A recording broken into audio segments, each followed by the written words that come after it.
Aussies മണ്ണിൽ 4 test മത്സരങ്ങൾ എന്ന് പറഞ്ഞാൽ ഗ്രൗണ്ടിൽ 20 ദിവസങ്ങൾ. എന്നാൽ ദാദയുടെ അഗ്രഷൻ അതിനേക്കാൾ 100 മടങ്ങ് ഏറ്റെടുത്ത് ഒരു ടീമിന് മുഴുവൻ വീതിച്ച് നൽകി ഗ്രൗണ്ടിലേക്ക് ഇറങ്ങിയ മറ്റൊരു റെഡ് ബോൾ ക്യാപ്റ്റൻ ഇന്ത്യക്കുണ്ടായിരുന്നു. അയാളുടെ ക്യാപ്റ്റൻസിയിൽ ഗ്രൗണ്ടിലെ ഇന്ത്യൻ കളിക്കാരെല്ലാം പക്ക ഗാങ്സ്റ്റേഴ്സ് ആയിരുന്നു. എന്നാൽ അയാൾ ഒരു ടീമിനെ ഏത് തരത്തിൽ മാറ്റുമെന്ന് ചോദിച്ചാൽ ആരോടും കൊമ്പ് കോർക്കുന്ന അയാളുടെ റെഡ് ബോൾ പടയെ കണ്ടറിയാം. വിരാട് കോഹ്ലി എന്ന ക്രിക്കറ്റ് താരത്തെ അറിയുന്നവർക്കറിയാം, തോൽവിയുടെ കണക്കുകൾ അത്ര പെട്ടെന്ന് മറക്കുന്ന ആളല്ല അയാളെന്നും തിരിച്ചു കൊടുക്കാനുള്ള കണക്കുകൾ അയാൾ അന്നേ എഴുതി വെച്ചിട്ടുണ്ടാകുന്നു.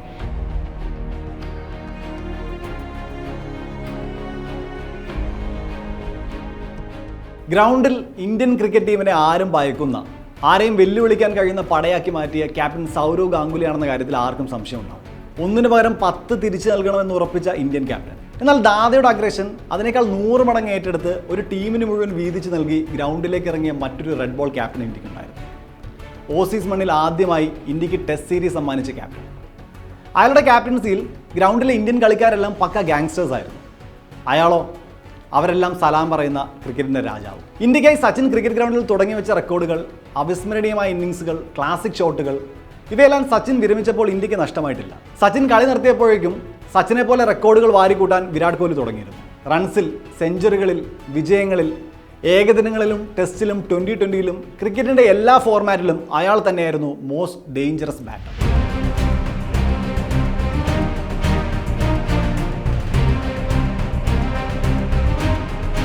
റെക്കോർഡുകൾ അയാളുടെ പേരിൽ എഴുതി ചേർത്തുകൊണ്ടേയിരുന്നു. എന്നാൽ അയാൾ ഒരു ടീമിനെ ഏത് തരത്തിൽ മാറ്റുമെന്ന് ചോദിച്ചാൽ ആരോടും കൊമ്പ് കോർക്കുന്ന അയാളുടെ റെഡ് ബോൾ പടയെ കണ്ടറിയാം. 2018-19 സീസണിലെ ബോർഡർ ഗവാസ്കർ ട്രോഫി മാത്രം എടുത്താൽ മതി അതറിയാം. കോഹ്ലി ആദ്യമായി ടെസ്റ്റ് ടീം ക്യാപ്റ്റൻ ആവുന്നത് 2014 ബോർഡർ ഗവാസ്കർ ട്രോഫിയിലായിരുന്നു. ധോണിക്ക് പകരക്കാരനായി അഡ്ലേഡിൽ സെഞ്ചുറിയുടെ മുന്നിൽ നിന്ന് നയിച്ചെങ്കിലും മത്സരവും സീരീസും ഇന്ത്യ തോറ്റു. വിരാട് കോഹ്ലി എന്ന ക്രിക്കറ്റ് താരത്തെ അറിയുന്നവർക്കറിയാം, തോൽവിയുടെ കണക്കുകൾ അത്ര പെട്ടെന്ന് മറക്കുന്ന ആളല്ല അയാളെന്നും തിരിച്ചു കൊടുക്കാനുള്ള കണക്കുകൾ അയാൾ അന്നേ എഴുതി വെച്ചിട്ടുണ്ടാകുന്നു.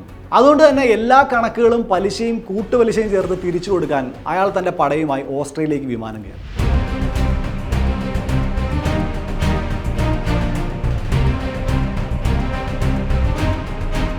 ഓസീസ് മണ്ണിൽ 4 ടെസ്റ്റ് മത്സരങ്ങൾ എന്ന് പറഞ്ഞാൽ ഗ്രൗണ്ടിൽ 20 ദിവസങ്ങൾ. സ്റ്റാർക്കും കമ്മിൻസും ഹാസിൽവുഡുമെല്ലാം ആ ചുമന്ന പന്ത് തീപ്പന്തമാക്കി ഇന്ത്യൻ ബാറ്റേഴ്സിനെ തലങ്ങും വിലങ്ങും എറിഞ്ഞു വീഴ്ത്താൻ നോക്കുമെന്ന് ഉറപ്പുള്ള ദിവസം. കളിക്കളത്തിൽ പ്രത്യേകിച്ച് ഓസീസ് മണ്ണിൽ ടെസ്റ്റ് പരമ്പരകളിൽ മാന്യന്മാരല്ല ടീം.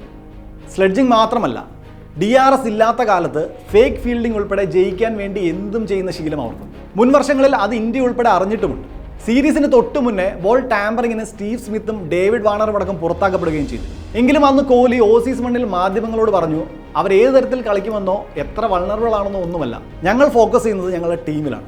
ആദ്യ ടെസ്റ്റിൽ ആദ്യം ബാറ്റ് ചെയ്യാൻ ഇറങ്ങിയ ഇന്ത്യൻ ടീം ഓസീസിന്റെ ബോളിങ്ങിന്റെ ചൂടറി. KL രാഹുലും മുരളി വിജയും കോഹ്ലിയും രഹാനയും എല്ലാം പിടിച്ചു നിൽക്കാൻ കഷ്ടപ്പെട്ടു. ചേതേശ്വർ പുജാര എന്ന ഇന്ത്യയുടെ വജ്രായുധം ഒഴിച്ചു നിർത്തിയാൽ ബാറ്റേഴ്സ് തട്ടിമുട്ടി സ്കോർ മുന്നോട്ട് കൊണ്ടുപോയെന്ന് പറയാം. ഒന്നാം ഇന്നിംഗ്സിൽ വെറും 250 റൺസ് മാത്രം. ഇന്ത്യയെ എറിഞ്ഞിട്ടു എന്ന ആവേശത്തിൽ വിജയം ഉറപ്പിച്ചാണ് ഓസീസ് പട അന്ന് ബാറ്റിങ്ങിന് തയ്യാറെടുത്തത്. എന്നാൽ ആദ്യ ഓവറിൽ ആരോൺ ഫിഞ്ചിനെ ക്ലീൻ ബൗൾഡാക്കി ഇശാന്ത് ശർമ്മ തിരിച്ചടി തുടങ്ങി. സ്റ്റെമ്പുകൾ തെറിച്ച് പിന്നിലേക്ക് പോകുമ്പോഴേക്കും ക്യാമറ കണ്ണുകൾ വിരാട് കോഹ്ലിയെ ഫോക്കസ് ചെയ്യും. അപ്പോൾ പ്രേക്ഷകർക്ക് കാണാം, വിക്കറ്റ് നേടിയ ബൗളറെ പോലെ, സ്വന്തം വിക്കറ്റ് പോലെ, 100 കളികൾ ജയിച്ച പോലെ അത് ആഘോഷിക്കുന്ന കോഹ്ലിയെ.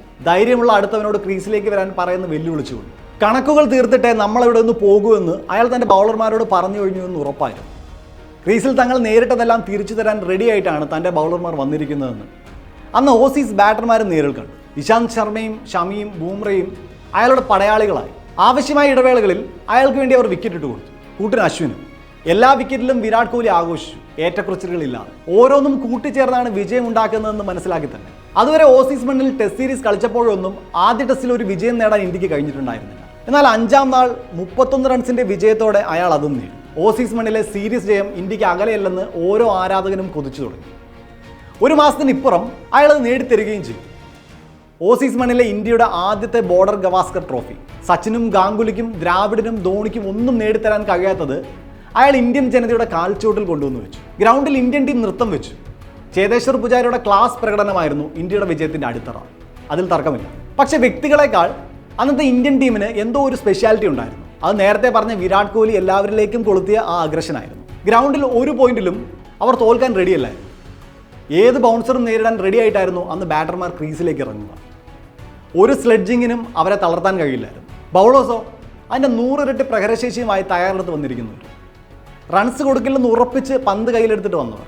ഓസീസ് മണ്ണിൽ ഓസീസ് ആരാധകർക്കിടയിൽ അത്ര കോൺഫിഡൻ്റ് ആയി എന്തടാ എന്ന അർത്ഥത്തിൽ ഓസീസ് ബാറ്റേഴ്സിനെ വെല്ലുവിളിക്കാൻ വേറൊരു ടീമും ഒരു കാലത്തും ധൈര്യപ്പെട്ടിട്ടുണ്ടാവില്ല. ക്രീസിലേക്കല്ല യുദ്ധക്കളത്തിലേക്കാണ് ഓരോ ബാറ്റർമാരും ഇറങ്ങുന്നതെന്ന് വിരാട് കോഹ്ലിയുടെ ആ ഗാങ്സ്റ്റേഴ്സ് ഓസീസ് ബാറ്റേഴ്സിനെ തോന്നിപ്പിച്ചു. ബോർഡർ ഗവാസ്കർ ട്രോഫി വിജയം ഇന്ത്യക്ക് ഒരുപാട് വലുതായിരുന്നു. റെഡ് ബോൾ ക്രിക്കറ്റിൽ അതിനു മുന്നേ തന്നെ ഇന്ത്യൻ ടീമിനെ വിരാട് കോഹ്ലി മറ്റൊരു ബ്രാൻഡാക്കിയിരുന്നു. 42 മാസമായിരുന്നു ഇന്ത്യ കോഹ്ലിയുടെ ക്യാപ്റ്റൻസിയിൽ ലോക റാങ്കിങ്ങിൽ 1ാം സ്ഥാനം നിലനിർത്തിയത്. കളിച്ച 68 ടെസ്റ്റിൽ 40 വിജയങ്ങൾ, തോറ്റതോ വെറും 17 എണ്ണത്തിൽ മാത്രം. ആരും ഭയക്കുന്ന തന്നെ പോലെ തന്നെ ഡേഞ്ചറസ് ആയൊരു ടീമിനെ നിർമ്മിച്ചെടുത്തിട്ടും ആ കണക്കുകൾക്ക് വില കൊടുക്കാതെയാണ് BCCI അയാളുടെ കയ്യിൽ നിന്ന് ക്യാപ്റ്റൻസി പിടിച്ചു വാങ്ങിയത്. പലരും അയാളെ ഫെയിൽഡ് ക്യാപ്റ്റൻ എന്ന് വിളിച്ചു. എന്നാൽ അതൊന്നും ഏൽക്കാത്തവണ്ണം അയാൾ ടീമിനൊപ്പം ക്രിക്കറ്റിൻ്റെ രാജാവായി തുടർന്നു, റെക്കോർഡുകൾ തിരുത്തിക്കൊണ്ട് തന്നെ.